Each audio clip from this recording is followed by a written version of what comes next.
Okay, good morning. Welcome to the weekly meeting of the Franklin County Board of Commissioners. I apologize for the short minute and a half delay there in getting started. Technical difficulties. And while everybody gets their phones turned on. Yeah. Just double check, make sure mine is up.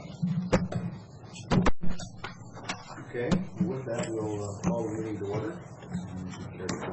Please do. The pledge.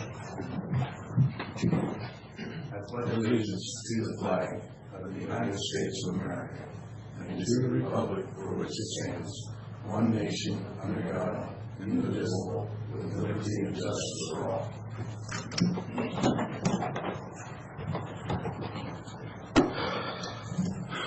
Okay, first item is ordinance approving a zone change designation for Columbia River West. The request is to change it from RC5 to RC1. This will be presented by our acting planning building director, Nicole Stickney. And the ordinance will be considered as 3-2018. Come up and join us. Thank you, Mr. Chairman. Good morning, Commissioners. What we have this morning is a consideration of a zone change designation for approximately 49.5 acres that are located within the rural shoreline development area known as Columbia River West. This morning I have a number of items to present to you, some of them related to the substance of the request and looking at the findings of fact, condition of approval, those types of items. But we also have some procedural items to go over. So in the interest of time, it may be worthwhile to start with the procedural items, if that's okay. Or I can just present on the... No, that's fine. I want to make sure that we're all clear on what you're saying. The procedural items have to do with our process in the board today or the procedures that got us to this point today? Both, sir. Both, okay. Well, I'm happy to follow your recommendations. Okay. So your way. So, following their normal procedures, the Planning Commission did hold a open record public hearing on the matter. That was on May 1st. They looked at the application. They looked at the processing that we had done, which included public notification. We met all of those requirements. This did go through SEPA notification and evaluation, and they heard the request with a bunch of public testimony on the evening of May 1st. The department processed this zone change application as we typically do, and the Planning Commission used the same script that they've been using, I believe, for quite some time. So everything was done consistent with past practice. After the vote was taken of the Planning Commission, there was some members of the audience that came forward and said that they believed that there had been a violation of the Open Public Meetings Act, or excuse me, the Appearance of Fairness Doctrine. And the issue that they brought up is that they believed that one of the Planning Commissioners should have recused himself from the vote. On what grounds? On the grounds that he owns property adjacent to the area that's proposed for the rezone. And none of that had been disclosed. Subsequently, we had some discussion here about what the Planning Commission's role is, what their training has been, and what our procedures were. And I reminded the Planning Commission that they have to make sure that these proceedings are all consistent with the Appearance of Fairness Doctrine, and it was my understanding at the time that they understood, they received training on it. It's unclear to me if they actually had. I know that they are required to do Open Public Meetings Act training on a regular basis. In fact, that's required every 4 years under state law. I think sometimes when they receive that training, they may also receive information about the Appearance of Fairness Doctrine, but whether or not that had actually occurred, I do not know on each case-by-case basis. So in summary, there were 2 people that said they were opposed to the vote as it was taken. Two members of the... 2 members of the public, and they had both given testimony, so they both had standing in the matter. So I responded that if they felt that they had been aggrieved by the decision, they could appeal. And that was how we left the matter that evening. The actions that I took following that is we worked to prepare minutes of the meeting, and those have since been approved by the Planning Commission. So I think your packet says draft on it, but I want you to know those are the approved minutes as approved by the Planning Commission. I sent out to all of the members of the Planning Commission a packet on the Appearance of Fairness Doctrine for them to read. This is prepared by MRSC. It's a really good resource. And we changed our script so that it's more clear that folks can make any declarations from the audience or from the Planning Commission before a public hearing occurs. Most declarations might be about a need to recuse themselves, or it could be a declaration of ex parte communications, any of that. We're a little more clear about that. But I would maintain that if you look at our script and the minutes, which it contained a lot of that language from the meeting, that there was an opportunity for the audience to speak out before we even began the public hearing. So even though it didn't say, does anyone here have any objections to anyone here participating, we did say, are there any questions before we begin the public hearing? So perhaps they would have had an opportunity. An opportunity, but not an obligation. Yeah, I think that's a good characterization. Right. Yeah. Yes, that's correct. I also want to let you know that we always send out a letter to the applicant following a public hearing by the Planning Commission that documents exactly what their decision was in terms of, their recommendation in terms of the findings of fact and conditions of approval. It documents that the meeting had occurred and what their recommendation was, and then there's specific information about, it basically says if you or anyone else is aggrieved by this decision, they have, I think it's 10 days to file an appeal, and it describes those procedures. Is there a cost to that? Yes, the appeal fee is $200 to file an appeal. Any other costs? I believe it's $200. That's what it says in the fee schedule. There can be an additional deposit that they have to put down for transcriptional services, but it's not clear to me if they have to, how that is paid or refunded. I just don't know how the department has done that in the past. And that payment's only required if an actual true transcription of the meeting is required from the recording. Anyways, that letter. Some members of the public have reported to me that they understood it to be a $500 fee.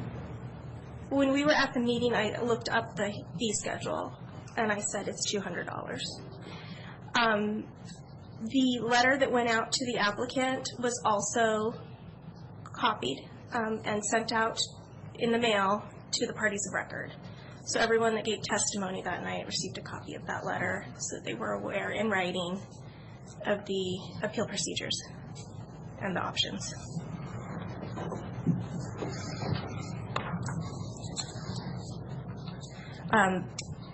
You pointed out it's not the public's obligation to understand all of the nuances of the Appearance of Fairness Doctrine, but I think it is important to point out that in the state law, it does state that if someone opposes some particular Planning Commission member's participation in a meeting, it's supposed to be brought to light as early as possible. So just for everyone's understanding in the future, we would hope that anyone would make a declaration, because truly it's not a matter of even just voting at the end of the hearing, but it's sitting up here at the dais during a meeting. I think if someone's going to recuse themselves, they should probably leave the dais. It's really not a probably, it's a requirement. Yes, If you're sorry. going to recuse, that means you're removing yourself from the entire process. And the discussion. not just the vote. To participate in the vote and attempt to influence the thinking of others in one direction or another, and then simply abstain from voting is not recusal, and it doesn't meet the requirements of the Fairness Doctrine. Yeah. Just to be clear. We had a quorum that evening. There were 5 members of the Planning Commission there. There was 1 abstention from the vote, and then 4 yes votes. And the person who has the alleged conflict, is that the person who abstained? No. Is there any basis given from the person who abstained as to why they abstained? No. Okay. Well, since it's a matter of public record, who abstained? It was Melinda Didier, and she's here. Okay. And the applicant is also here today. Okay. And Teresa Chen is here from the If I prosecutors. remember, Ms. Didier works for the planning department in Benton County, so probably has a little more expertise than... No. No? City County. Oh, I'm sorry. Okay, well, somewhere on that side of the river. Yeah. Thank you for correcting me. Okay.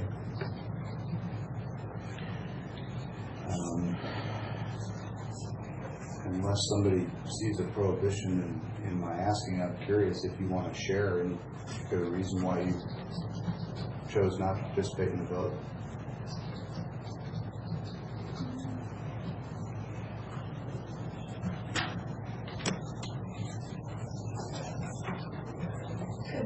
Good morning. I don't know if that mic is on or not. It doesn't sound. Good morning. Thank you. Thanks, Matt. The reason that I abstained is I felt like there were some procedural issues, and it wasn't that I didn't feel that the applicant met the requirements for the proposal at all. There were some issues that were brought up from the opponents to the proposal, but my reason for my abstention was specifically just because I don't know if I can really explain the reason. It wasn't anything hard and fast. It was just mostly that I felt there were some procedural problems. There were some issues that were brought up during the hearing, and I didn't feel really strongly one way or another as far as a yes or no vote. Well, I appreciate your sharing your perspective. You were there, we were not, so it's helpful to us. My pleasure. Thank you. So, at this point, I'd like to just say something. Maybe I need to recuse myself. I know Mr. James Kelly from about 30 years ago in ag forestry program we were very close to in the 2 years. I really haven't talked to him much, but now that we're talking about this, so there's no appeals or anything, I don't know if that's close enough that I should go ahead and remove myself also from this discussion. Well, I appreciate you bringing it up and disclosing it. I think each commissioner has an obligation, and I see that we have somebody from the PA's office here, so feel free to weigh in if you think I misstate this, but the burden is on the individual commissioners to weigh what degree of connection or association you have with the parties and the issue of land and so forth, and make an independent decision as to whether or not you can be fair and objective, keeping in mind that the law, as I understand it, not only requires avoiding conflicts of interest, it also requires avoiding the appearance of a conflict, Right. which goes back to the doctrine you spoke to earlier. For me personally, if it's someone that you met, 20 years ago and you don't have a regular association with them, you don't have a business arrangement with them, I don't have any issue with it. Feel free to weigh in and educate us. I would agree with that. If any member has a concern, they're not really sure how they feel, I think it's a good idea to disclose that and ask the public if they have any objection. That might help you weigh it in your own mind, but it's a decision that you eventually make yourself. Okay. Well, I will say that I haven't talked to Mr. Kelly in probably 30 years, maybe once, way back, 20 years ago. But I don't think that even comes close to it. okay, well, I just want to make it clear because we don't want any appeals, any problem. Okay. Yeah, I'll remind the board that a year and a half ago, we had a gentleman wanting to rezone some land off the end of the airport. And while I certainly don't think I had any kind of a conflict, he expressed some concern, so I volunteered to recuse myself for his comfort and convenience, not because I felt that I couldn't be fair and partial.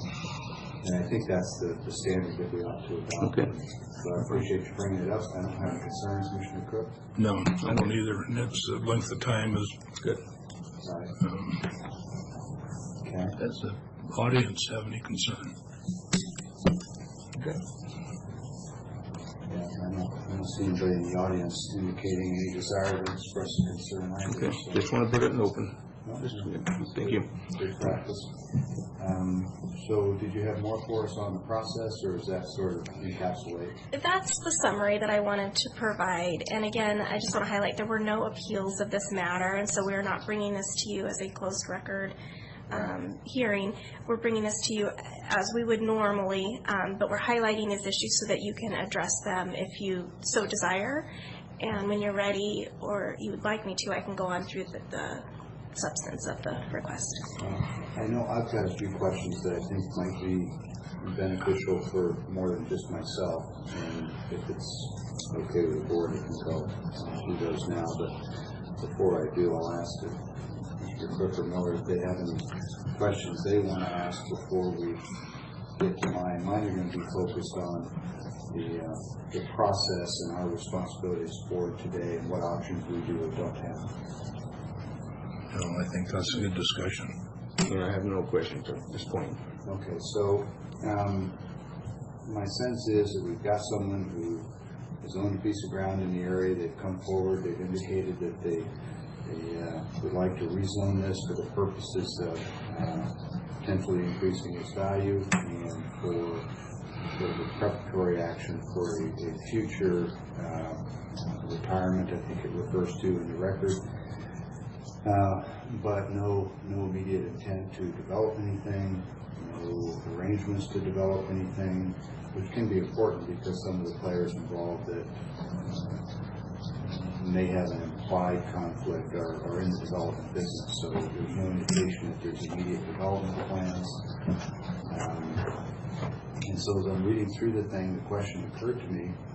We have a comprehensive plan, which is, of course, the umbrella that overlies the whole county, and the county is then broken down into segments. And forgive me for the delay here, but not everybody is aware of these basic elements. And correct me if I get portions of it wrong, but the county is then broken down into larger geographic areas and eventually down to specific areas and parcels and zoning for each of those. And that comprehensive plan details in a given area what zones are available to you without exceptions, special use permits, etc. And I've always kind of held the premise that, well, so long as it complies with the comprehensive plan and it's one of the available zoning designations, that the bar is relatively low. If you want to come in and rezone it and it's your property, then it's been fine. I have often used the term people's lawful enjoyment of their property. But the question arises for me, if someone has got a piece of ground and they come in and they want to rezone it to something that's allowed under the comprehensive plan, and I'll use a more extreme case so that it's not directly speaking to this one, but let's say they own a piece of ground that's not unlike this one, and they're thinking that 15 years from now, they may want to sell it as part of a retirement or portfolio or something else, and that they believe it will be worth more than this other way. Is that an appropriate basis for a rezone action, merely preparatory for the future? The reason I raise the question is circumstances change over time, and if the environment should change there, or uses change, or the land changes hands, then we find the county going through a number of rezone actions, rezoning it from A to B, and then from B to C, or back to A. And so is there practice of policy, I doubt there's a requirement, but is it appropriate that we rezone for a specific intended use, in which case adding it to my portfolio at a higher value is not a specific identified use?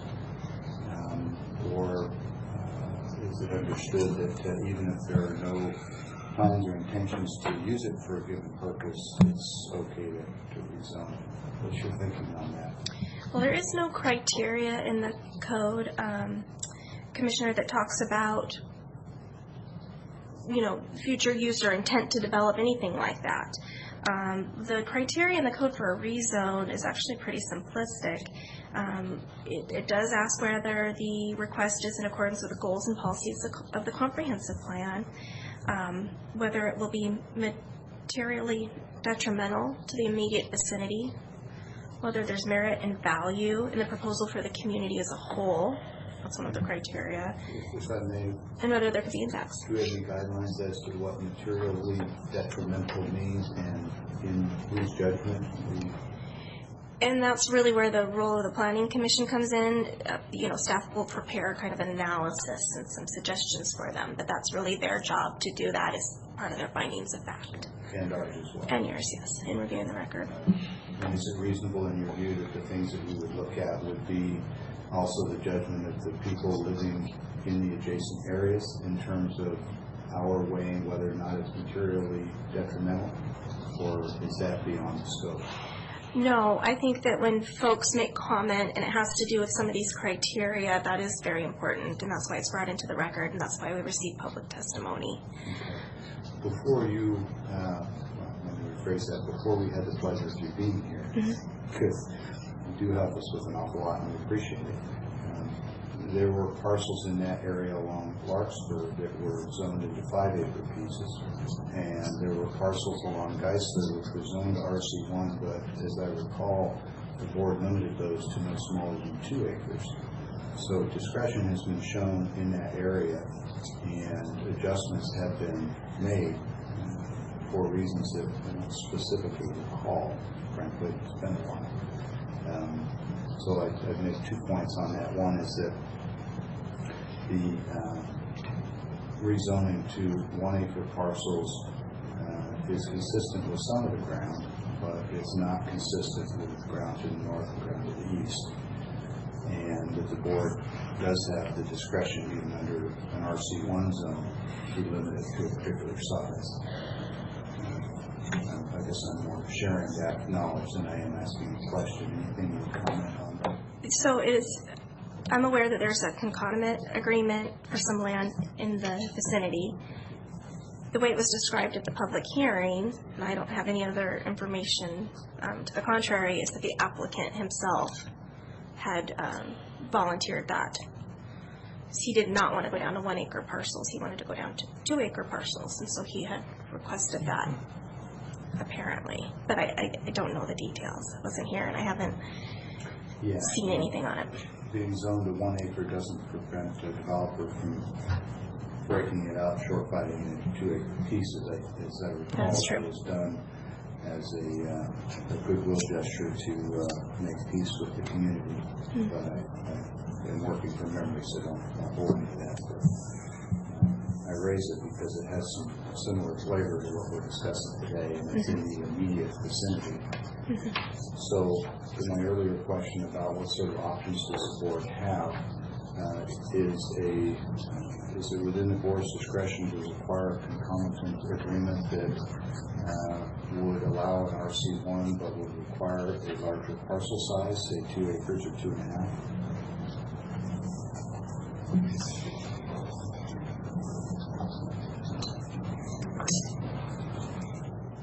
If you wanted to impose a condition of approval, which would be including a concomitant agreement, of course that would be available to you as an option. You would want to make sure that you amended the findings of fact to support such a condition.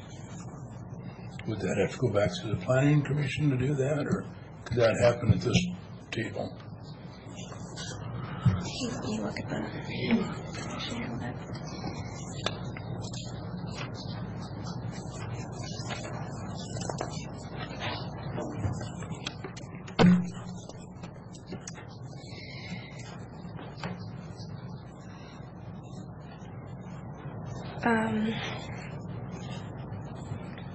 No, I mean, you can amend those. These are suggested findings of fact, so you have latitude with them, and also they are suggested conditions of approval, so you can modify It's that all at this point. recommendation, nothing from the Planning Commission Right. is directed. We enact those by adopting them, but as you point out, we can, and we have in the past, edited those as we sat here and adopted them.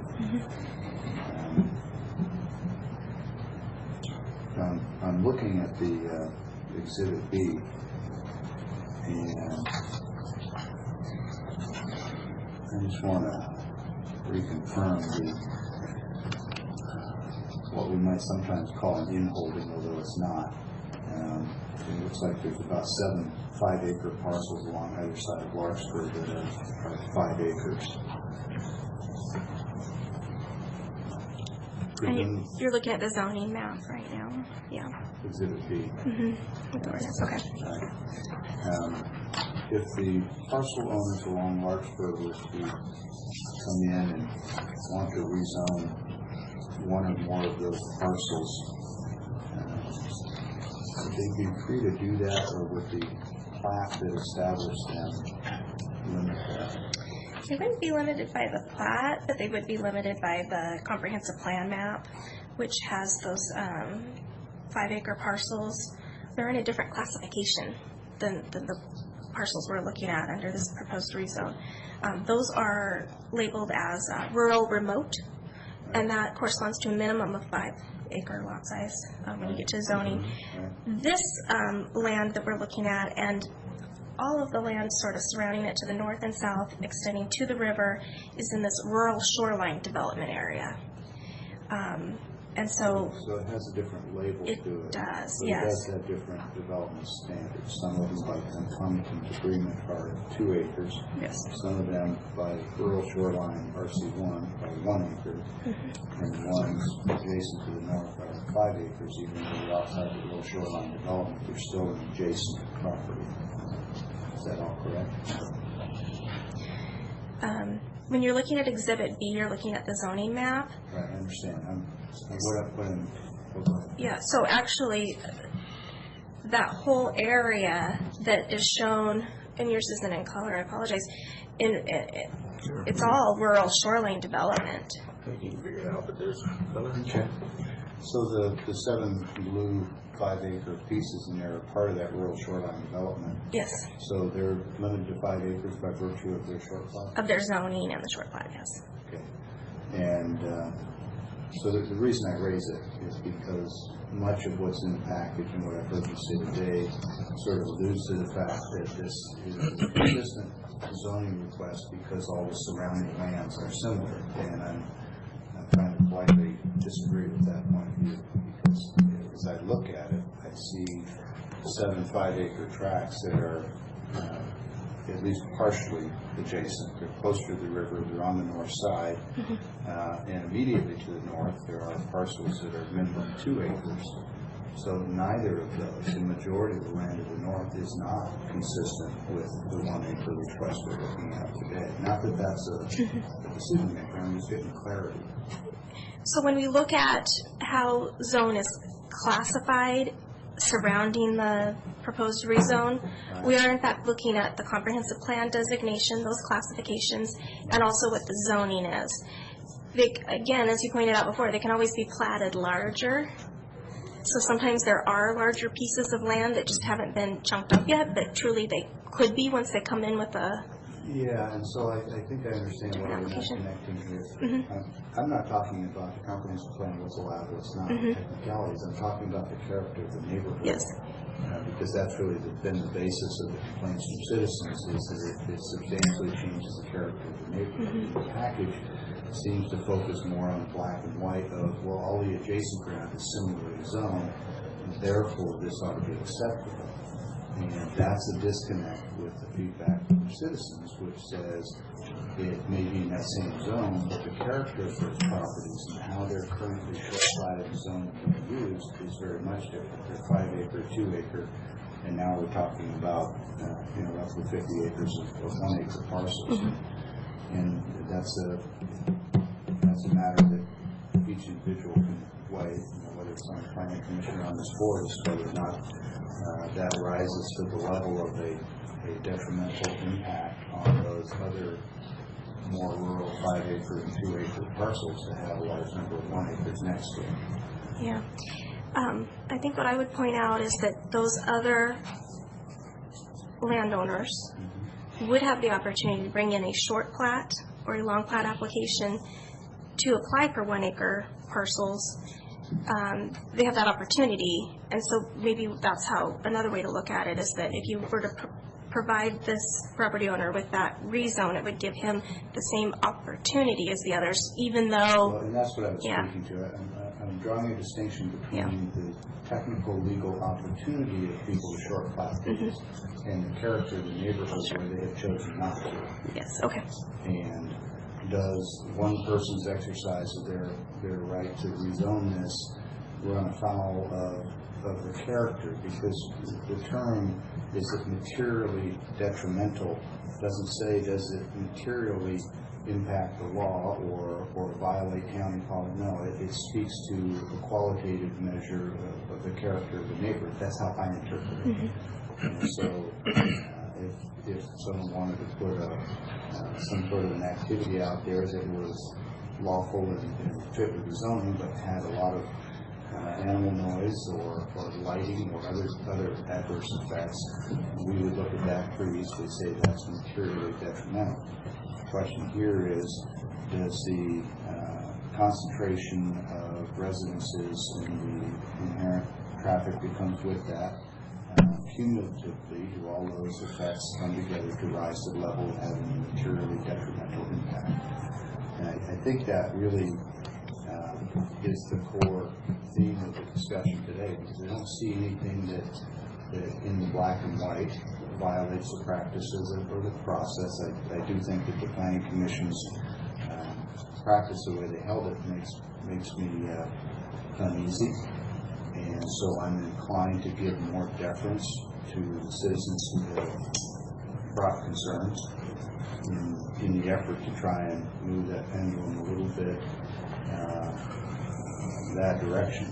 And the premise for that is that if you've got a person who owns land immediately adjacent and they participate in the discussion, it's hard to ever know how much they did or did not influence the vote of other people. If that person had recused themselves, do we know that the vote still would have been yes? It may have gone the other way. So the pendulum could have been moved.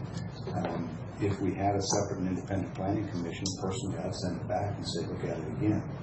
But we really don't have that opportunity, because it would go back to the same people whose thinking and perspectives have already been influenced by someone participating. I have a piece of land, and adjacent to it is in the city limits, and adjacent to it is a piece of ground that is currently being requested for a zoning change status. I certainly would never consider sitting on the city planning commission and hearing that matter. So I don't want to overstate, but I don't want to ignore that that's a pretty significant, I'm sure, unintentional, no malice, no one's trying to do anything untoward, but still, I feel pretty strongly that the benefit of the doubt has to go to the party that may have been shortchanged by the process. And so that's, again, why I'm kind of digging in on this issue of what's our latitude, materially impact, how much additional deference do I give to the people who have complained, because it appears that their views may not have gotten fully developed in the Planning Commission, which is why sometimes I wish we could attend those things. Perhaps we can, but it doesn't look good.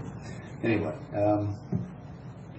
what about other commissioners? What do you questions do you have? I think my concern is right now is that it's premature to break this out into 1 acres. It's going to be 10 or 15 years down the road before it's used. There could be many things have changed in that period of time beyond our control. I don't think any of the three of us will be here in 15 years. I hope to be somewhere, but maybe not here. Not on this desk, yes. I think that's my largest concern at this point. It's not going to be, that the time comes when he wants to break it out and go through the zone change. But I think in today's,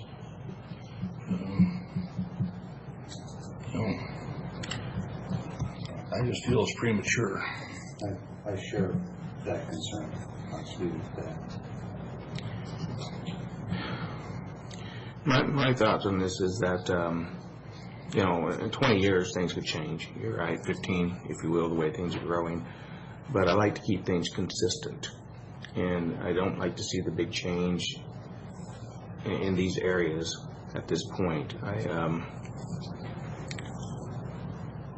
And if the future holds that you still break it down to 1, then I feel like we should just keep it the same at this point. It's the same as what's been prior to these decisions, the 2 acres.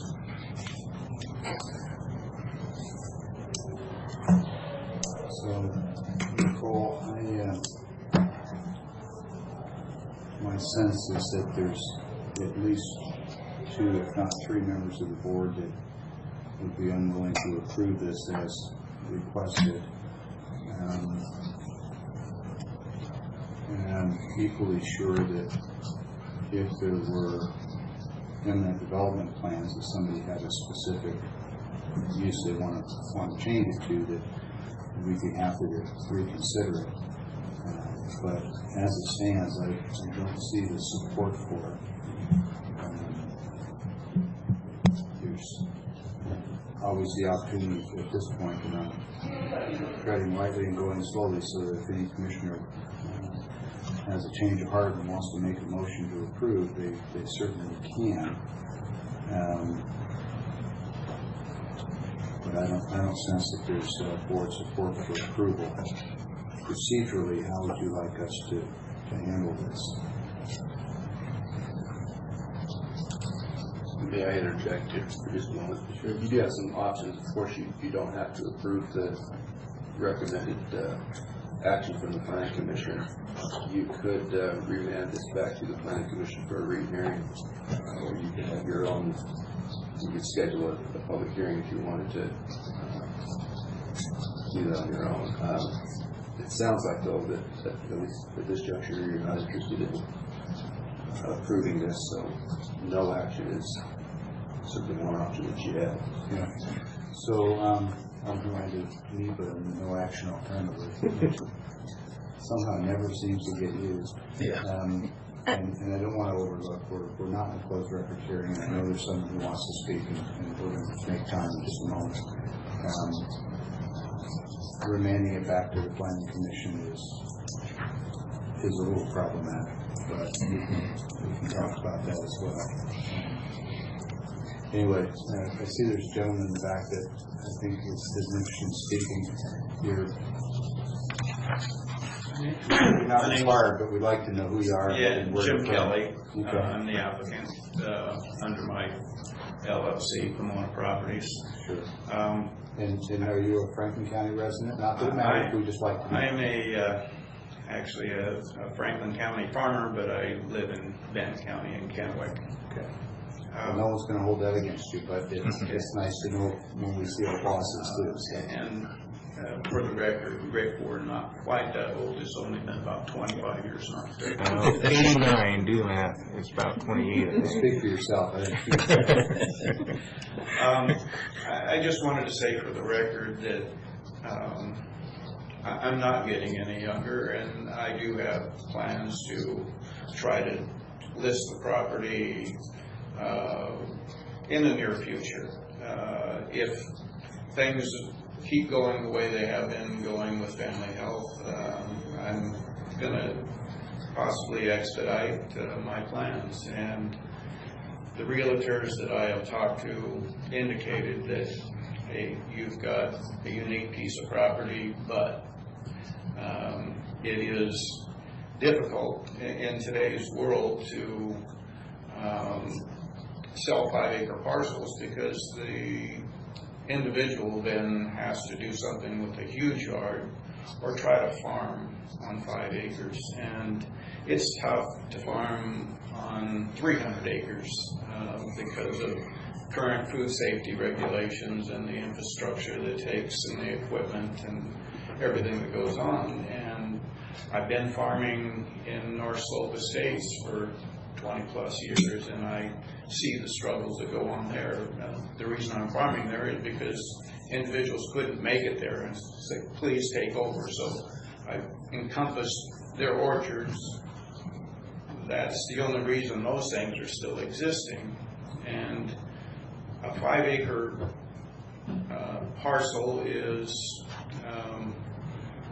in that neighborhood anyway, causing more conflict than it is harmony.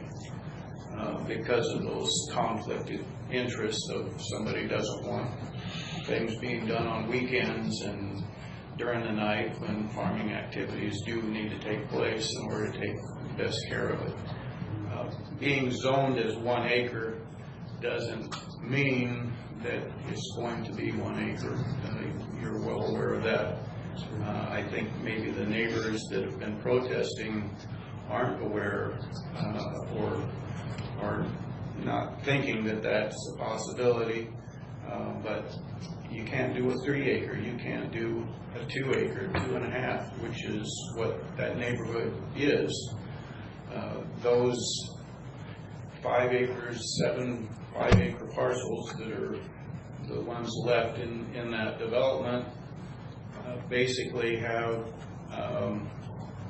issues going on where they've talked to me wondering if I would take over their farm operations, which I'm not inclined to go that direction anymore. And I just would hate to see more of those being forced into a neighborhood.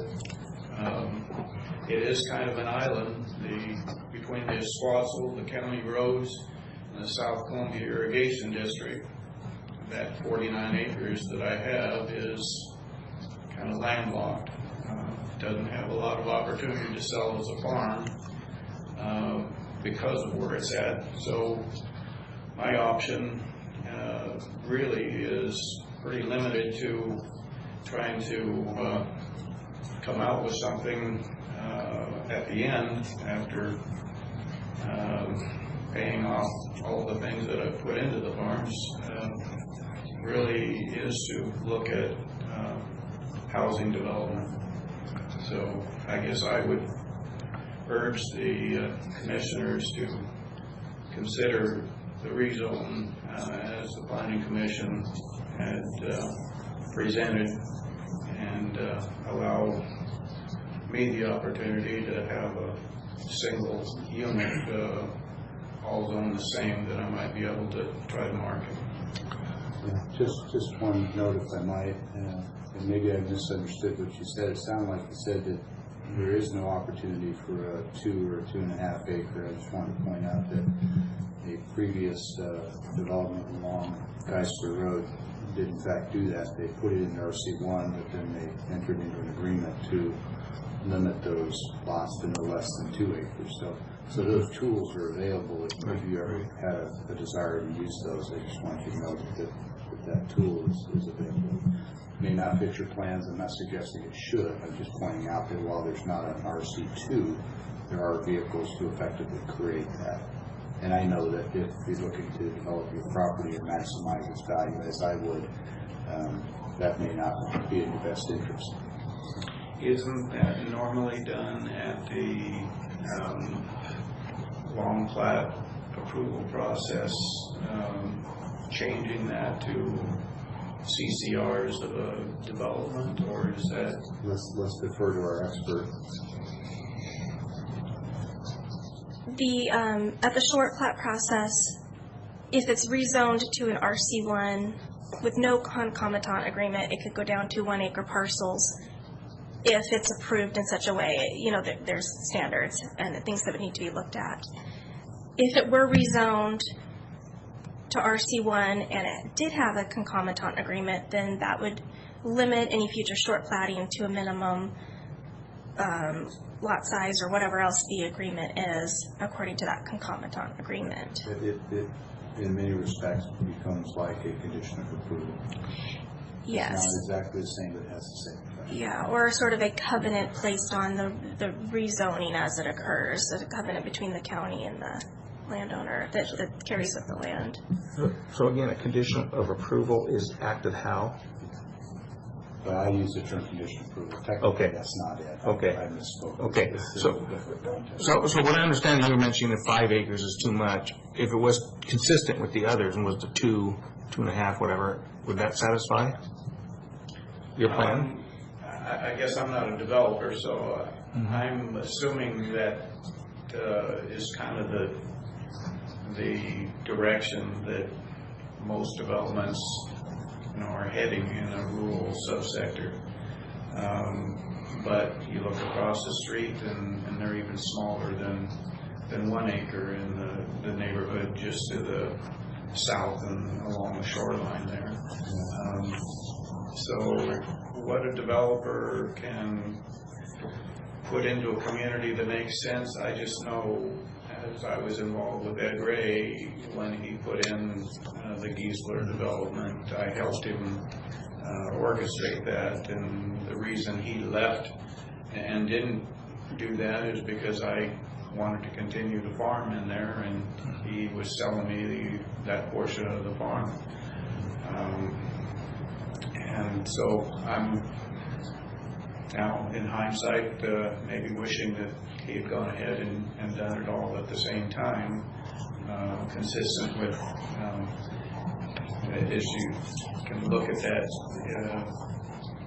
exhibit, I think you referred to as Exhibit B, that does show most of that ground is from the river east up to splitting one of the parcels in pieces is zone RC1, and it's just the section up to the irrigation canal from the Esquassel to the Giesler development.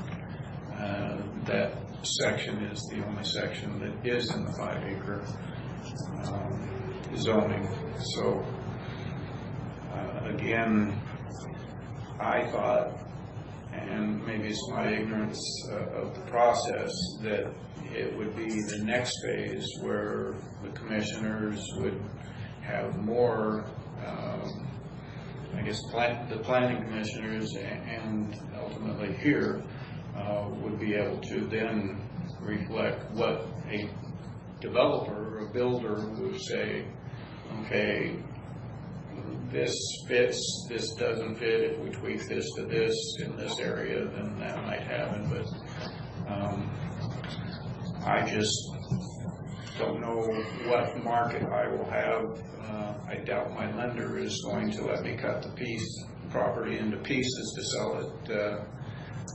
That would be against most normal practice. A prospective buyer who had plans to move forward and subdivide it and develop it might get a different hearing with the planning commission and with the board too. I think Commissioner Cook and I both share that notion that this sort of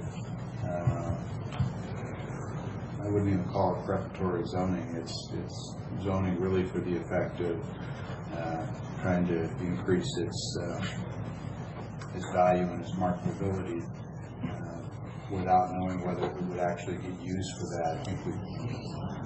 I think it's within our discretion to give some weight to whether or not this is a zoning for a known project or this is just zoning for a potential future use, which may not come to pass. Somebody else may come in and want to use it for something entirely different, and we find ourselves zoning it back again.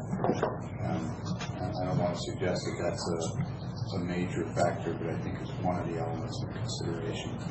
And lastly, I'll say I'm particularly bothered by the planning commission process.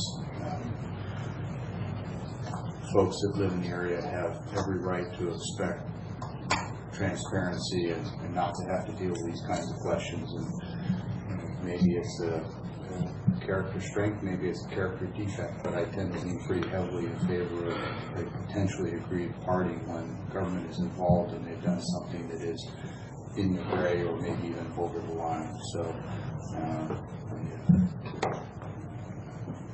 unfortunately, that can have the effect of having a little bit of an impact on the applicant as well. I doubt that you had any play or participation in how that planning commission was run. Nicole, can you give any more insight as to the relationship of the person on the planning commission who perhaps might have been better to accuse themselves? What is the connection there? Is it an adjacent landowner, I heard? Is there anything else? What I'm aware of is when I went to do my site visit, and I was at the north end of the property, and I accessed it from the lots to the north, there was a sign that said Vincent Construction. So what I've been told, and I don't know if this is the case, it's a empty house, he built it on spec, and it's immediately adjacent to this rezone. Whether he bears any opportunity of gain or loss from such a rezone, I couldn't say. And Is the individual associated with that company the one who spoke at the planning commission in favor? he was one of the yes votes, Okay. and Do you recall if he offered any comments in support? Or I'm going to look really quickly here at the minutes to refresh my memory. The point that I'm driving to, just do that in the reverse so it doesn't Yep. appear that I'm trying to lead anybody. It's the concept in my mind is that quality buildable lots are not really in high supply right now. And so if you're a developer, do you have an inherent potential benefit if you're already developing in an area to have additional lots created adjacent to where you already are? I think some people might reasonably conclude that that could be criticized. I'm just trying to get my mind around the degree of potential or perceived conflict. So. Yeah, and I would respond to you and say that he was active in the discussion as they were looking at the record and asking questions about lot sizes and things like that. Well, what options are available? That was kind of the questioning that took place. All right. Well, I appreciate all the discussion. Thank you for your input. Anything that we haven't covered that you think we need to know? I guess I do know a little bit more on the Mike Vincent situation. And certainly you're not required to share that. I mean, I'll be candid and tell you I've heard enough that it already raises some concerns for me. Yeah, I do know that that lot touches my farm, and that lot was purchased right, I think, when the development initially went in. One of the first sales that Ed Ray made was to Mike, and I was under the understanding that one of his kids was going to move into that home, but that didn't pan out, so he built a spec home on it to try to sell it. It was for sale well before I started down this process. Sure. May not be a lot of demand for single-family homes right there at this point then. What you're suggesting. What was that? I said it sounds like there may not be a high demand for single-family homes in that immediate area right now if it's been sitting empty. It was built as a pretty high-end Oh, okay. All right. Fair enough. I understand. Nicole, I guess it's now known as Mr. Vincent, did he express any interest in developing on this land if it were short-platted? No. I'd heard from one constituent that they thought that you had expressed an interest in perhaps purchasing a few of the lots. Not to my knowledge. So we've had a good discussion. Certainly not going to cut it off here. If any of the commissioners have anything that they want to add, if either of you are inclined to make a motion, we can certainly handle that process. Just one more, please. We can handle that process.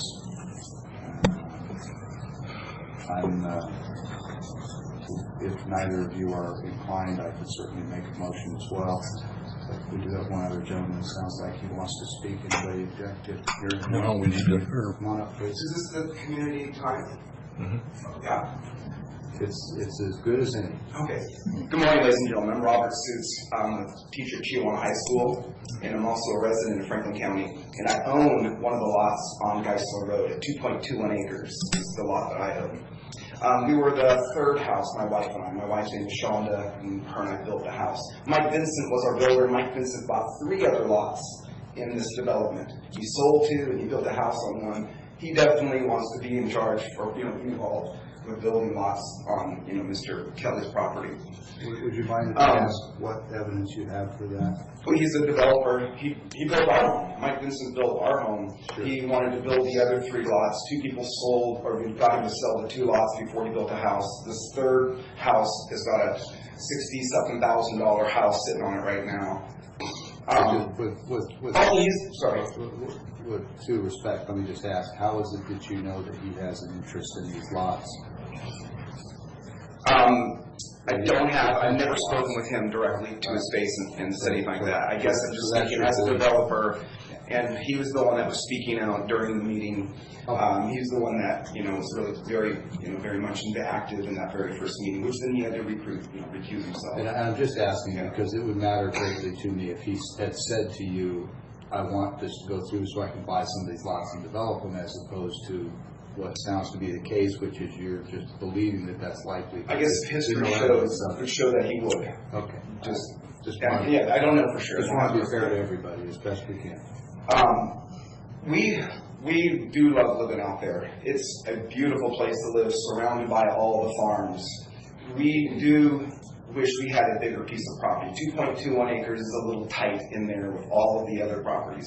3 5-acre properties just got sold around us. So I understand there's about 50 acres for sale. He's not going to have problems selling 5-acre lots. That's for sure.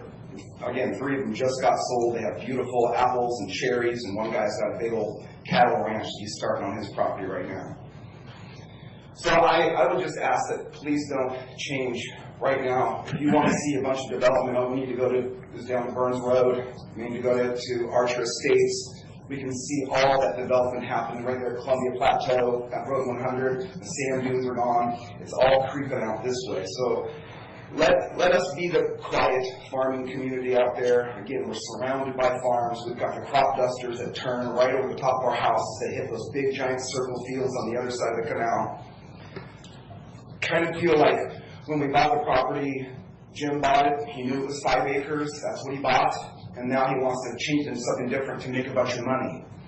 And I don't know, living out there is not about, I guess for us, it's not about getting a bunch of money. It really is just the quality of life and living around the farms and having that quiet atmosphere, low housing density. We live right at the entrance to the Hanford Reach National Monument. We live right there. This whole riverfront area is beautiful, and they've got the 1-acre lots along the Columbia River Road already platted in there. That top piece will be perfect for 5, and I think that is mixed use.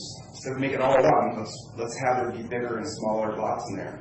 I would ask you guys to please keep it at 5. I know that all the folks on Geisler Road, I know that Mr. Hales, I know that Mr. Hoyle, and many of the other folks there on Geisler would like to keep it the same. It's what we were told it was going to be when we moved in. Anything for me? Keep on going, I guess. Very passionate. And I wrote a letter. I asked Nicole to come out and speak with me. I'm, like I said, a teacher. She said her meeting was going to be at noon, but I couldn't meet with you. I was teaching at the time. But I submitted a letter. I know that Mr. Hoyle submitted a letter. I know that Mr. Hale submitted letters as well. You chose not to appeal the Planning Commission's recommendation. That's right. Would you care to share? So we got our tax bill. It was like $4,700 this year. I know everybody's got the same kind of tax bill out there. It's a lot of money. It is $200. It was also, we had to pay for a bunch of photocopies for the public requests, and there was all this stuff. And we were thinking, do we get a lawyer? We don't have the money for a lawyer. What do we do? We don't know what to do. Recently, we just got a big giant migrant tent camp. I don't know if you guys know this, but there's a big migrant tent camp right outside of our driveway. And it's huge. And it's like kind of blows our mind. So we're like, we lost on that one. And Mr. Kelly, is he going to win on this one? Is it just, do we just keep our mouth shut and don't do anything? We don't have the money to get a lawyer. We didn't have the backing, I guess, of every single person in Larkspur and Geisler. We didn't know. I was asked to come and represent our folks today, and I know that the folks on Larkspur, they have the nice 5-acre lots. I know that Mr. Weeks, he farms cherries on his 5-acre lots. So keeping it at 5 acres is a orchard perfect. on there, isn't there? Say again? One of those 5-acre parcels on the river, on the west side of Larkspur, isn't there a 5-acre walnut? Yeah, there's a walnut, gigantic, beautiful. It's like one of the last walnut producers in this area, still producing high-quality walnuts. I believe that's not a production though, isn't it? Mr. Davis owns that, and I don't know if much is going on Did there. they just sell it? I think he passed away, but I'm not sure on all that. It's very possible you're going to get some really great wood. Exactly. Yeah, so they'll harvest it for wood eventually. But all those pieces of property out there are beautiful and gorgeous. 5 acres is perfect zoning. If he wants to go and break it in 5-acre blocks and put a bunch of houses on 5 acres, that's, I think, would be awesome. They'd still be little farms. But 1 acre, we see it. We see it happening on the sand dunes. We see it happening out there at Burns Road and Archer Estates. I mean, there's just, my wife's sister just bought a house out there. And they're packed in there. We used to live at Ajo.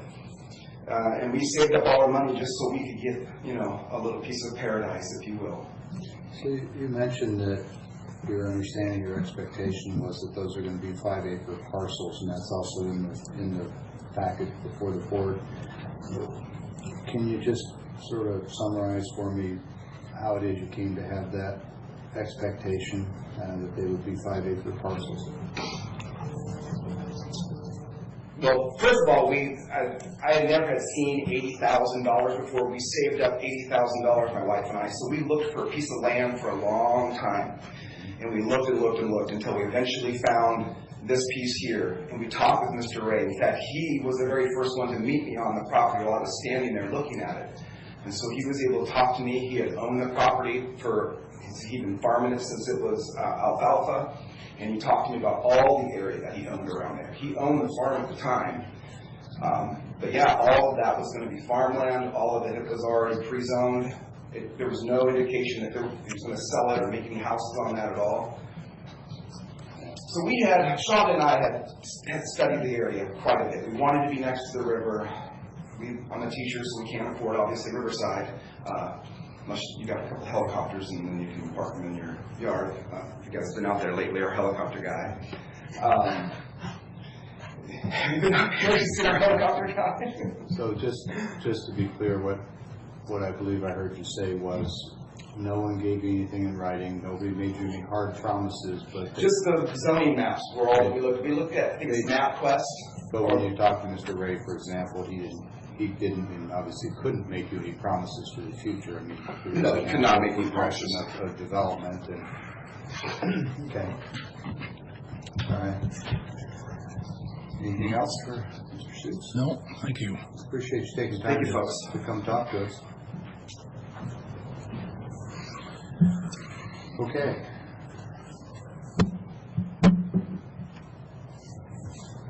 Anyone care to make a motion on this? I don't. Yeah, I'm not ready to make a motion on this. Okay, well, and to be clear, a motion to decline the request. I mean, and I don't think we can simply set it aside. We've got to take an action on it one way or the other, and I think the options are that we can approve it as is, we can approve it with modifications, or we can decline the request. Commissioner, if you choose to request modifications, we could prepare a concomitant agreement and bring that back to you if that's something that you would. Well, I think there'd have to be an appetite at the board level for that. I can't totally disagree with that thought. But depends on what kind of an arrangement you could come up with. Yeah, it raises a whole host of questions about who develops that plan, and what planning commission hears it, and what planning commission exists that's available to us that isn't already, this is a strong word, I don't mean to be this strong, but already tainted or already had their thinking adjusted. So they'd have to go back through the planning commission to do that? Yeah, we would be remanding it back to the planning commission, I believe, at that point. Unless we wanted to do it as a condition of approval, that there would be a concomitant agreement. frankly, candidly, and I'm certainly not speaking for the property owner, I'll just say that if it were my property and I was looking to sell it in time, I would market it with the idea that the board is certainly open to hearing zoning change requests from a developer who comes in and wants to actually develop the property, as opposed to a preparatory action for some potential future zoning. That would make some difference to me, at least. But as it stands today, I don't see sufficient board support to approve it. If they want to come back with a new request or modify this one, I don't really care to have the board in a position of recommending what sort of modifications they ought to make. I think that oversteps our bounds. Certainly, we could speak to what kinds of things might be more attractive to us, which I think, generally speaking, is probably larger lot sizes. But we already have that. So maybe there's a compromise in there somewhere, but I really, again, it's not our ground, it's not our place. We're trying to balance a process that appears to be flawed with the planning commission against the wishes of the people who already live there, together with the necessity for the broader good of the county to have a certain number of additional 1-acre lots, together with the character of the community. There's a lot of things here to consider, and I think there's enough concern that we're not like this. So I would suggest that we undertake a motion to, I'm not making a motion, but suggest that we undertake a motion to decline the application as presented, and indicate that the board is always willing to hear other proposals. We're not saying absolutely no, but this one, under the totality of the circumstances, we're not comfortable approving. Would that put you on a track that would let you move forward, or give you what you need?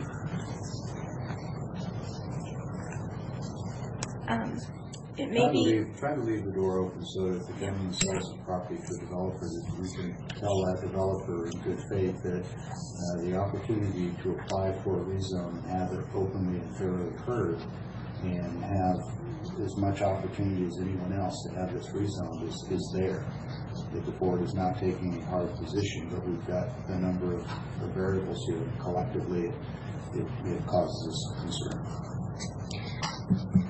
I would suggest, and maybe Teresa can weigh in, that we could come back to you with a resolution that lists in the recitals findings of this commission and recognizes, what was given to you in terms of a record, and the fact that you're concerned about the planning commission record and everything like that, and based on those grounds, you're going to deny the rezone and state that the applicant does not need to wait any time if he wants to apply for a new application. Because I believe sometimes there's a wait period, and I'm not sure about Franklin County Code, but sometimes it says if you get denied a rezone, you have to wait a year.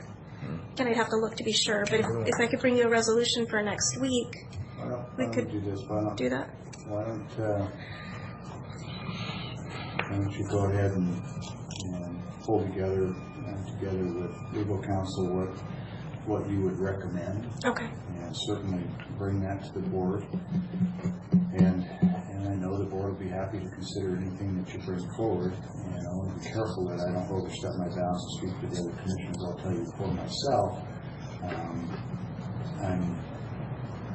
I'm going to look pretty hard at the merits, and I'm going to continue to lean a little bit in favor of the citizens who are affected, because we've got a planning commission that has already, I think, been prejudiced to a certain degree.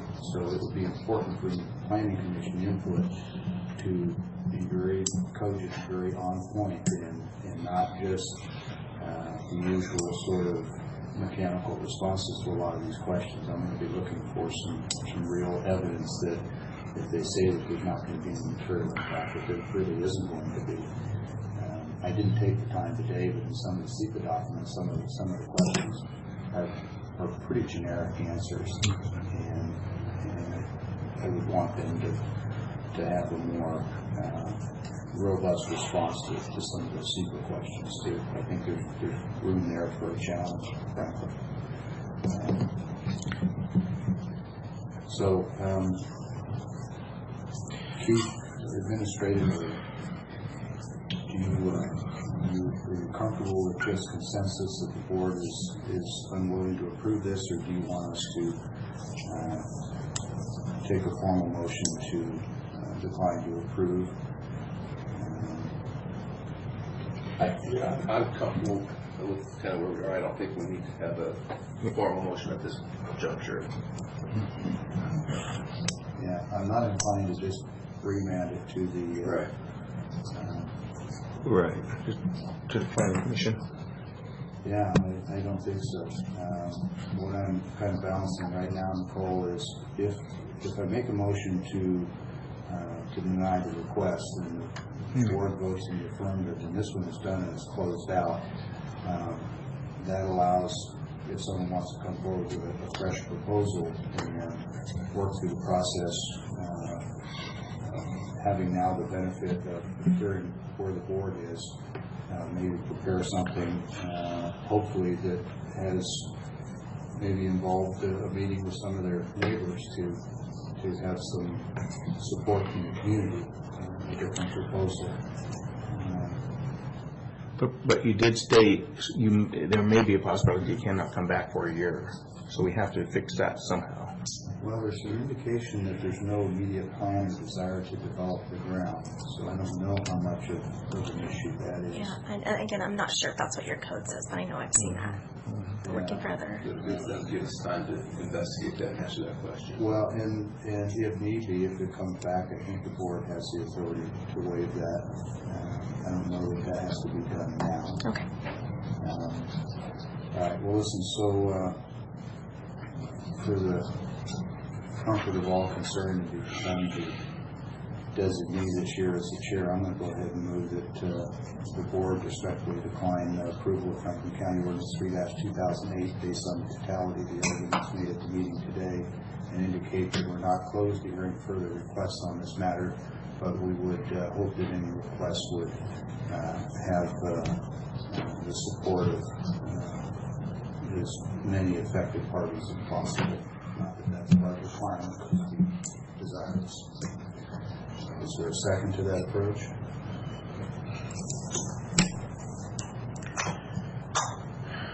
Okay, so hearing no second, the motion fails for lack of a second, and you have your choice between no answer or someone else can make a motion. I think we're kind of stuck in a spot here without knowing the rule, in my mind, and not knowing this rule about the year. But your motion is actually refusing it, but able to come back. I'm simply, and the motion is dead, just to be clear, because there's no second. My motion was simply that everything all considered, we're going to respectfully decline this request to rezone to 1 acre. And as I went on to state that if someone wants to come back in with a different proposal that changed some of the things that caused us to collectively decline this, and I'll just refresh a few of those things were the lack of recusal by an adjacent property owner who happens to be a developer who the local citizens feel would benefit, who was an active participant, it sounds like, in persuading other people on board. And so that's one area of concern. Another is whether or not we need, whether it's collectively in the county's best interest to have another 50 acres of single 1 acre parcels in that area. And Commissioner Cook had a concern about sort of the preparatory zoning for some future use that may or may not come to pass, and that other uses of that might become, might take place. You don't know what's coming. If someone were, I think what he's saying is if someone were coming in today and wanted to short plat it and develop it into homes right away, that would address some of his concern, but I'm dangerously close to speaking for him, but I know they'll speak up if I get it wrong. Just the notion that planning for some future possible use as opposed to waiting till you have it in intended use and then someone will appropriately for whatever that use is at that time, which I agree with. It's a long motion.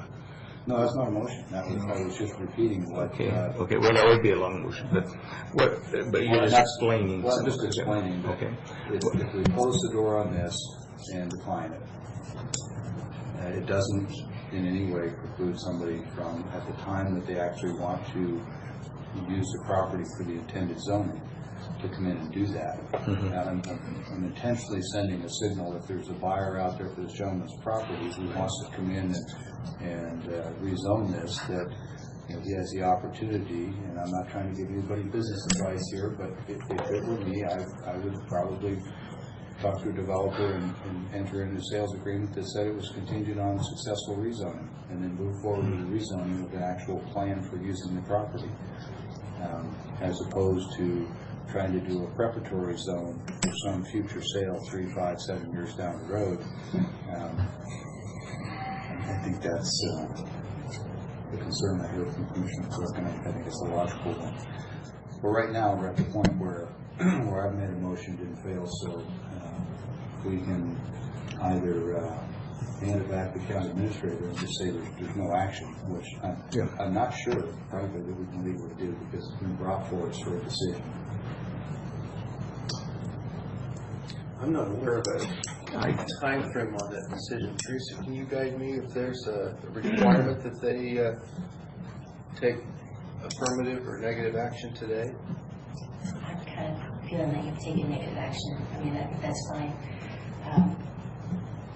The concern is for reapplication. If it's an application of a different type, that's not a reapplication, that's a different application. Okay.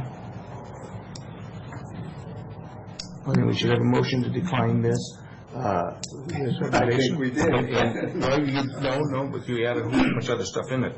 But, and then we can have reapplication, which is going to solve, correct? I think the term is if someone else wishes to apply. It's not a reapplication. This one would be closed, but somebody can certainly come in and apply for a new application. Exactly, being whatever acres they want, again, zone it what they want. Well, that's what I would really, think. I don't really see that as part of the motion. Really, at this point, it's just a motion to Decline. That's what we do. It'll be simple that way.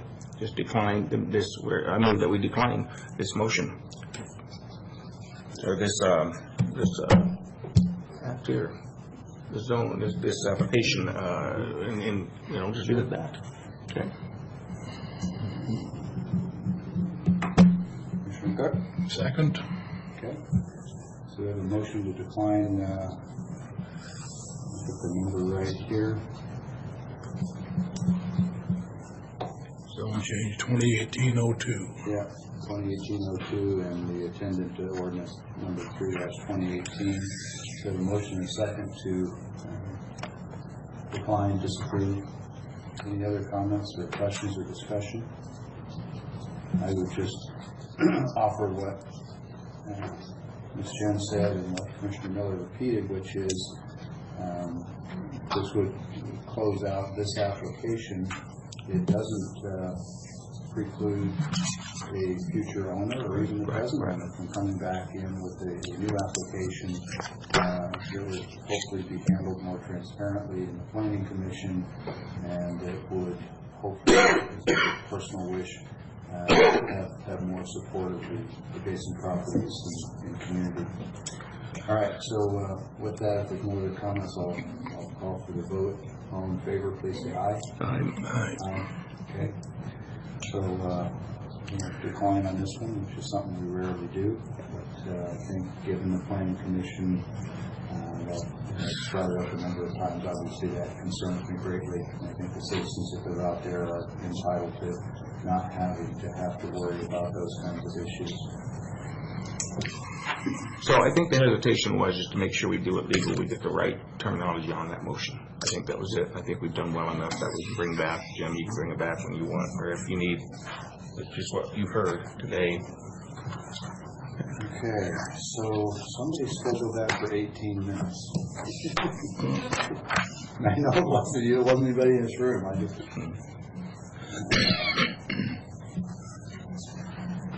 Okay, next item on our agenda today is public comment scheduled for 9:20. We're an hour late. Apologize for that.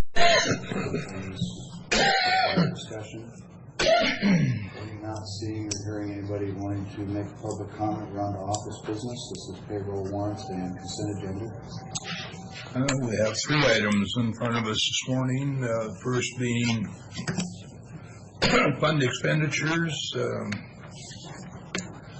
There is a number of 14 or 16 different Franklin County Reserve Fund, Auditor O&M, County Roads, RV Park, etc. Bottom line is $785,065.57. And Keith has addressed it, and Jeff Burkhart and Rosa have signed off. Okay, I'll second the motion. Motion is second for approval of fund expenditures as presented. Any comments or questions? All in favor? Aye. Done. Those are approved. Second is salary clearing and emergency management payroll, and move for approval of bottom line of $747,376.10. And Jeff Burkhart and Raul co-signed. Okay, I'll second. Motion second for approval of salary clearing and emergency management payroll as presented. Any comments or questions? All in favor? Aye.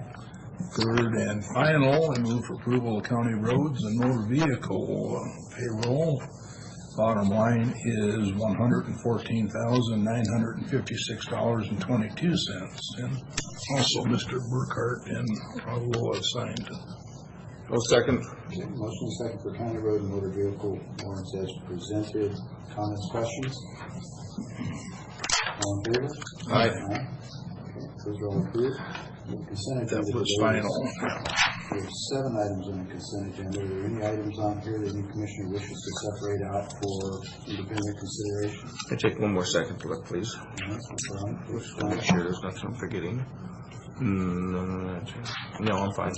I'm gonna make a motion to pass agenda 1 through 7, consent agenda today. Second. There's a motion and a second for approval of consent agenda items 1 through 7. It's the full list as presented. Any comments or questions on any of these items? Mr. Chairman, if I may just interject for a moment. Item number 3 includes a denial of claim for damages. The claimant is here today, and I don't know if that changes your desire to include discussion as part of the consent agenda item, but for your information. All right, thank you. Normally we don't. Normally we would separate it out, but I doubt that the board would have any objection if anyone wanted to speak to it. Any objections? No. No objection. Okay, Matt's here as well. So maybe if it's okay, Matt, this was on a vehicle damage road related issue? Is that correct? Yes, that's correct. Okay, would you maybe just speak very succinctly to the nature of the claim and why from public roads this isn't necessarily something that we cover? And you can have Jennifer do it if you want, but I just want someone to summarize the county's perspective on it. Actually, I would like to prefer Jen, because all we do is I do an investigation, Right. provide the information, and then I don't make a recommendation. Okay, well, let's stay out of the legal part of it. What was your investigation and your conclusion? My investigation, I went out there, verified that all the signs were up, which we had been doing daily since the actual road condition was first found out. And what signs are you talking about? Where we had all of the necessary warning signs up of the bumping in the road, 30 miles per hour, those types of things. I drove in both directions at 30 miles an hour. And you confirmed that all that required signage was up before the date and time of the... Correct. We had been verifying it daily since it was first observed. Yes. Okay. All right, that's what I needed. Thank you. And let's see. Are you Victoria? Nice, Veronica. Oh, Yeah.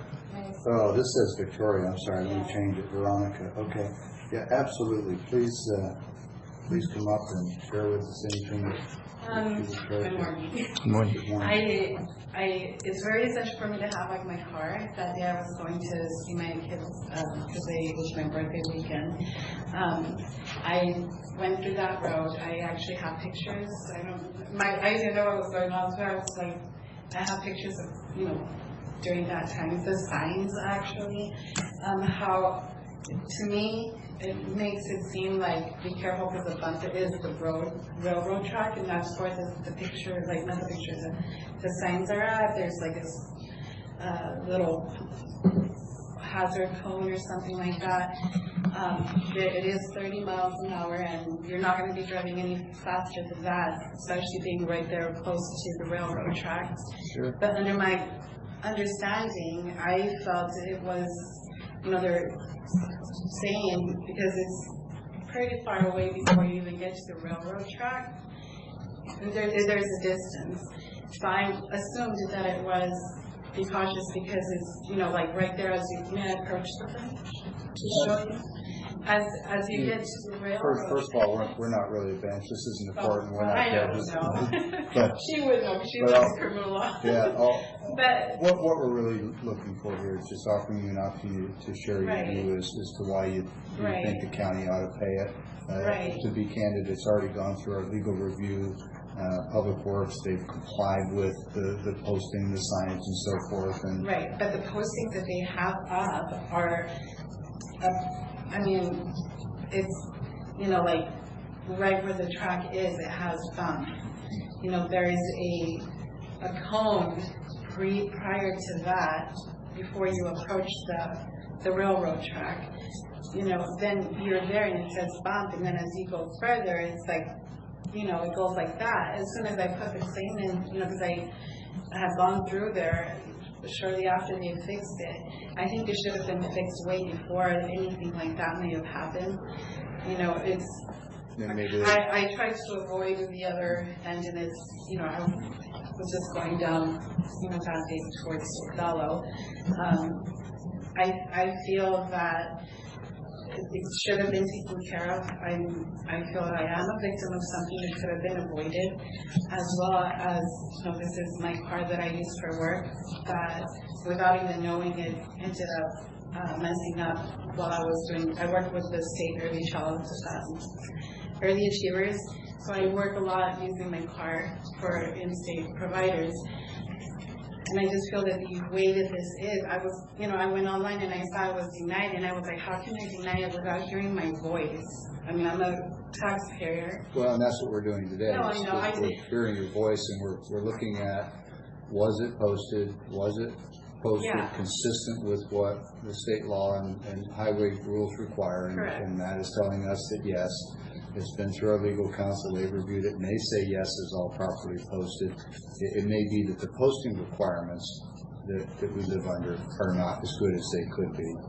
Well, and I feel that if they're going every day, it's common sense that if you're putting a sign right, like it's before you get there, and there's a sign with a cone, and then as you get closer, there's this sign right here that says bump, right there, slightly before. And as you cross it, there was like a flag, but there's nothing stating with a bigger sign that, hello, keep an eye out. I'm sorry, I tried to keep tabs of what was going on. I spoke with the county clerk to see, I haven't had a call, I haven't had anybody call me and ask me questions. Sure. Okay. Well, like I say, we weigh the road condition, whether or not it was properly marked, under state guidelines that we live under for highways. I'm hearing from our planning department or our public works department that it was properly marked, the speed was appropriate, the placement was appropriate, and that I'm just taking it that if a person's traveling through there at the posted speed, they're not going to damage themselves or their car. Right, but I feel it should also take into account where these may be, possibly they're doing their job. They're probably doing what are in there, but a lot of blacks are out of whack. It's good input. You How know, often do you use that road? I don't use it very often. I mean, that day, it was like a Sunday after church, and, you know, it's just the route I took. And I would take every once in a while, but I That road, never, that particular area is about 3 miles from my home, and I go by there quite often, and it's pretty evident that he's trying to tell you to slow down. Mhm. And Okay, it's not yeah. a question about maybe, it's, Okay, I understand, but you live there. You're probably just like Sister. just reading the signs tells you to slow down. Exactly. I'm not saying that you wouldn't, because as I've said, I did. But as I've said, you know, from a distance, you're seeing that it seems like it's talking about the railroad. I don't live there I lived in Connell, you know, but it's not something I'm familiar. And that I feel would be something that would be good for you guys to take into account. And you don't have to Well, I think your message is clear, is that you'd like for us to consider the possibility of maybe adding additional markings and things above and beyond what the state requires. That we may have complied with everything we're required to do, but you're suggesting we might want to even do more, and so we thank you for that. Next time. Thank you for that advice, right, and that input, and I don't disagree with you. I think you may have a good point there. And then the other thing is that you did say that you assumed that the sign was considering something other than what you thought it was, and so, as Commissioner Cook points out, that's why traveling at that speed, and you make an assumption, at least you don't hurt your vehicle. So, you're the claimant, right? Correct. And she was Okay. In the interest of time, I'm going to say thank you, but no, she's the person that is the claimant, and I think you've offered us some useful advice, which is don't just assume that the state standard is sufficient, that you may want to add additional postings, and that there's some input for you. So. And aside of that, I'm not here just to get an input. I'm here to see if they, and as that states, there's a possibility you may modify. You know, I took my car to get it checked. It messed up the radiators, the chassis, and that kind of stuff. You know, if there is a reconsideration and you guys are able to do something like that, to modify, I would ask for you guys to not just take my advice, take me as a paid taxpayer citizen that is asking for some sort of a support on something that really could have been avoided. I understand the part that they're doing their part and possibly, you know, but I work with the state and I know that like our WACs and a lot of our policies and procedures really don't work the way that it is, because you really have to go put a lot of your stuff in that practice. And Did you see the 30 mile an hour signs? So if you would have slowed down to 30 mile an But hour. what makes you say that I was going any less? I have never said I was going any more or less. You live there. It wouldn't have bothered you if you had been going 30 mile an hour. It wouldn't have bothered me if Your I'd have car. gone 5 miles an hour. My car is not a light little Nissan. So, I'm not trying to contradict anything Sure. or make it longer to the point where you think that anything, but Well, obviously. Commissioner Cook has got a lot of decades of hands-on experience repairing vehicles. I think I have to trust his judgment as to whether or not a 30 mile an hour travel through there would have created the kind of damage you're describing. So, But also as you guys, you know, being here, and I'm not doubting any of his knowledge. sure. But you should also reconsider that I'm not someone that frequents that. I'm not someone that you know, has that whole knowledge. Yeah, I think the bottom line is it was posted lawfully. We've got a person with a lot of years of professional mechanical experience telling us that if you've been traveling 30, your car wouldn't have been damaged. And, But I was traveling possibly 29, 28, 25. So, okay. Well, I know that we've got sufficient input. I thank you for taking the time to come talk to us. I suspect the board is going to defer to the input from Public Works and our legal counsel and Commissioner Cook's expertise with vehicles.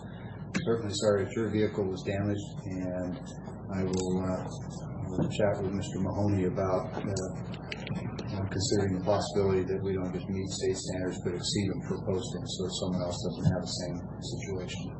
So am I able to like appeal this decision? Jennifer? I was just going to go ahead and file a lawsuit of your representations. Okay, thank you. All right, so, excuse me. I have a motion and a second for approval of the consent agenda as presented. Sorry about that. Keith, any other topics you want us to delve into today?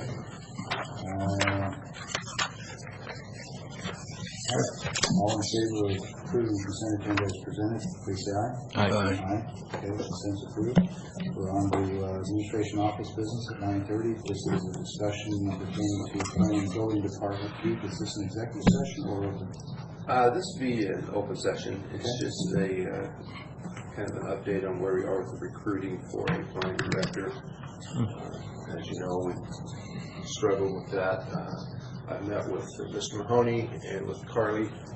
They're welcome to jump in if they have comments, but just to kind of let you know that we're revising our notice for recruitment a little bit, going to back to a broader audience of a national search, as it were, with the Planning Association as national contacts to see if we can recruit from that pool of potential applicants. Carly and Matt and I are recommending that we classify that position somewhat in the context of the review that has been going on for the past year or so, positions in Franklin County.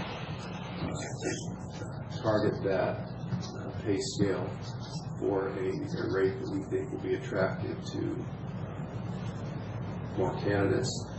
The last time that we went out for advertisement, I think we had 2 or 3 resumes come in, only one of whom was remotely qualified, and that individual had already accepted another position, essentially withdrawn their application from Franklin County.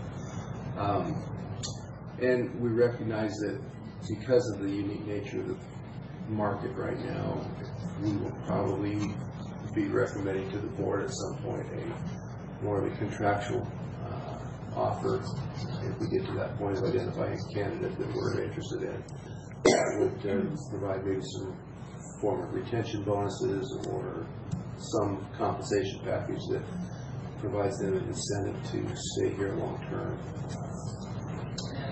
Terms that we could mutually agree upon, but I just kind of wanted to update you on that process and allow you to ask questions of the group and discuss that with each other for input as we move forward with that recruitment. So what I hear is you're proposing that we have it at a grade that is appropriate to the scope of responsibility that goes with the job, and then if we need to make it more financially attractive, do that through a bonus program that requires them to stay. So you stay for a year, you get this bonus. You stay for another year, you get this bonus. It's just a legal way of improving your salary without mucking up the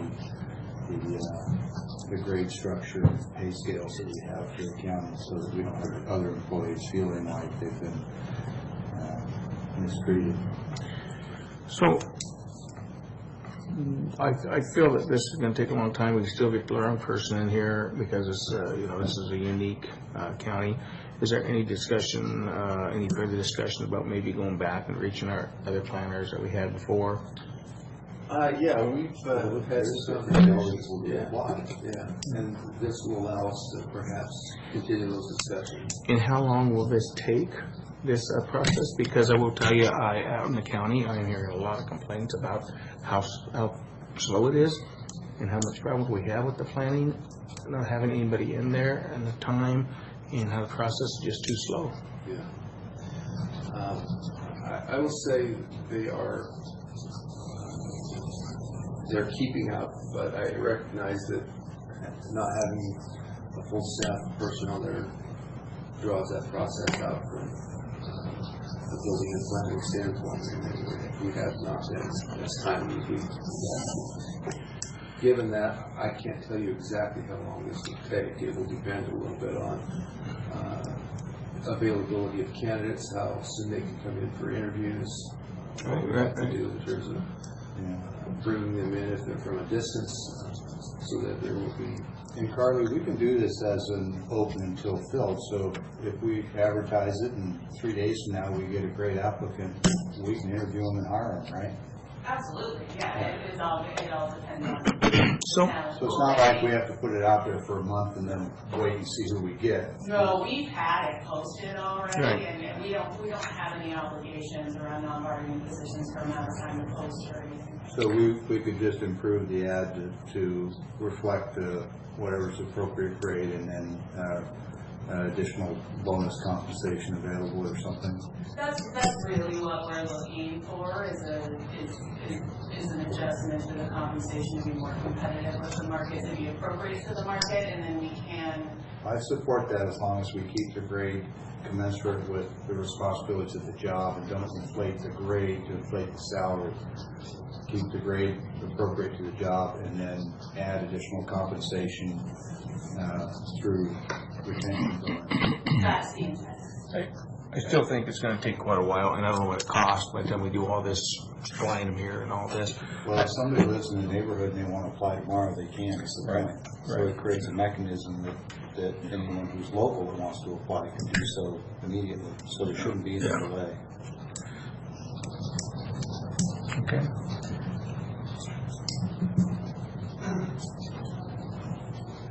I do think we've got a responsibility to other employees to make sure that we do this with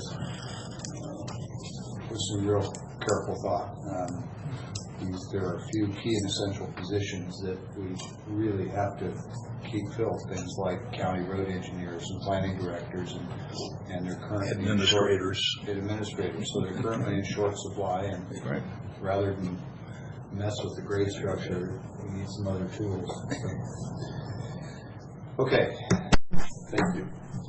I do have one additional item. It's a request from the President CEO of Our Lady of Lourdes Hospital, John Searle, requesting that we confirm to them that we accept an assignment based on the sale of Lourdes to Capella Healthcare that is taking place and is expected to close by the end of the month.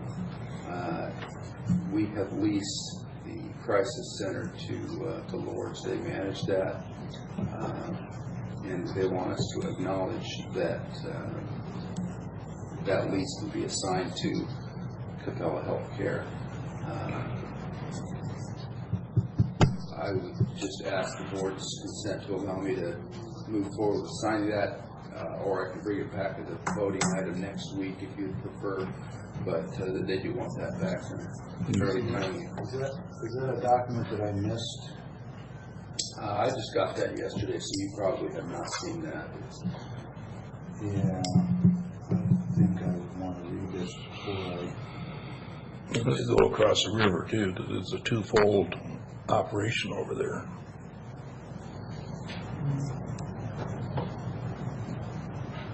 Yeah, you're right.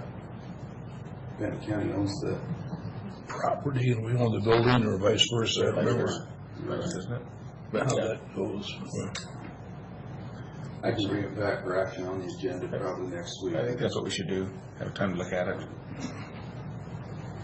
Today's the 17th, so the 19th. Today's 19th. Yeah, today's the 19th, so. As long as I let them know that we're going to consider the next Tuesday's meeting, that'll probably give them time to get it. I know they've been working on that transfer for. We have a few questions on that for sure. Okay. Okay, anything else under admin? No, sir. Okay.